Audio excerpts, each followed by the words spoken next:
बिस्मिल्लाहिर्रहमानिर्रहीम। अस्सलाम वालेकुम। क्यूस्ट न्यूज़ के साथ मैं हुसैन हुसैन। चलते हैं खबरों की जानिब। वज़ीर आज़म को इंटरनेशनल इस्लामिक यूनिवर्सिटी मलेशिया की जानिब से PhD के एजाज़ी डिग्री अता की गई। वज़ीर आज़म मोहम्मद शहबाज शरीफ को इंटरनेशनल इस्लामिक यूनिवर्सिटी मलेशिया की जानिब से लीडरशिप और गवर्नेंस में PhD के एजाज़ी डिग्री अता कर दी गई। एजाज़ी डिग्री वज़ीर आज़म की क़यादत, गवर्नेंस और अवामी खिदमत के मैदान में नुमाया खिदमात के एतराफ़ में दी गई। ये एजाज़ी डिग्री रियासत पहांग की मलका और इंटरनेशनल इस्लामिक यूनिवर्सिटी की आइनी सरबराह मोहतरमा तिनको अजीज़ा अमीना मैमूना सिकंदरिया ने वज़ीर आज़म को पेश की। इस मौके पर एक पुरवकार तकरीब मुनक़िद हुई जिसमें आला हुकूमती शख्सियात, यूनिवर्सिटी इंतज़ामिया, तलबा तलबात और मौसस मेहमानों ने शिरकत की। वज़ीर आज़म मोहम्मद शहबाज शरीफ और मलका पहांग ने तकरीब से खिताब भी किया जिसमें दोनों शख्सियात ने तालीम, क़यादत और मुस्लिम दुनिया के दरमियान ताउन की अहमियत पर जोर दिया। भारत कोई त्यारा नहीं गिरा सका। तर्जुमान पाक फौज के मार्का हक में चीनी हथियारों की मौसर कारकर्दगी की तौसीक।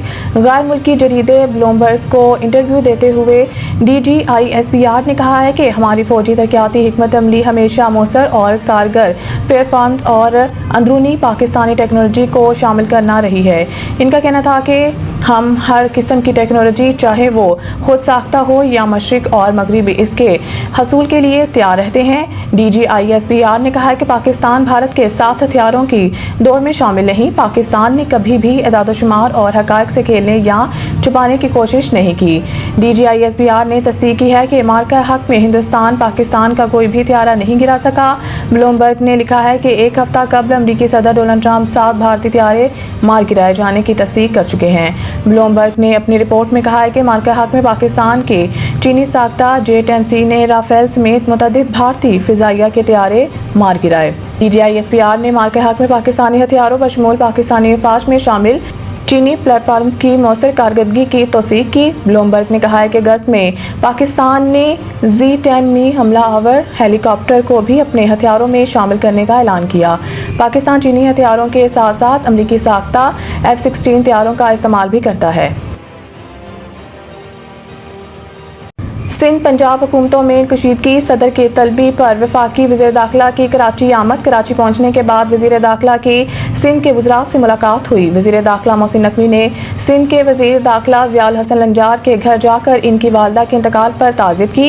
इस मौके पर सूबाई वज़ीर शर्जील इनाम मेमन भी मौजूद थे।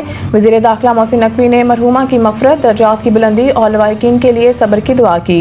याद रहे कि सिंध और पंजाब हुकूमत के दरमियान होने वाली कशीदगी ख़त्म करवाने के लिए सदर मुमलिकत आसिफ अली जरदारी ने वज़ीर दाखिला मोहसिन नकवी को फौरी तौर पर तलब किया था।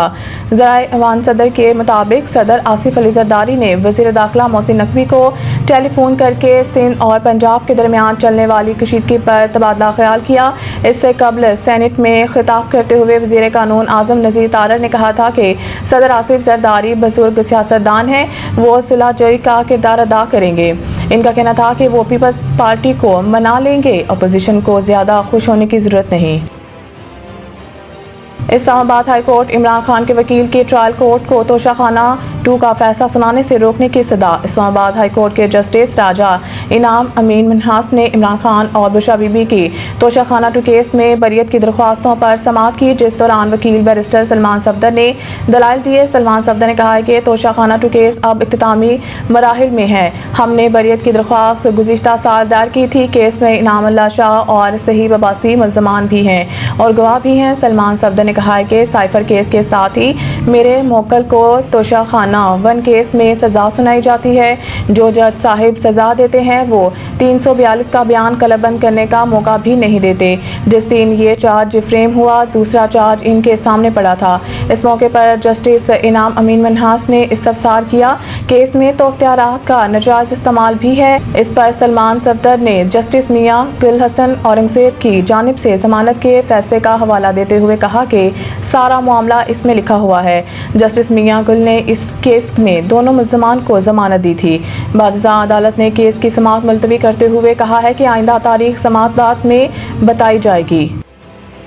मज़ीद न्यूज़ अपडेट के लिए देखते रहें क्यूस्ट न्यूज़।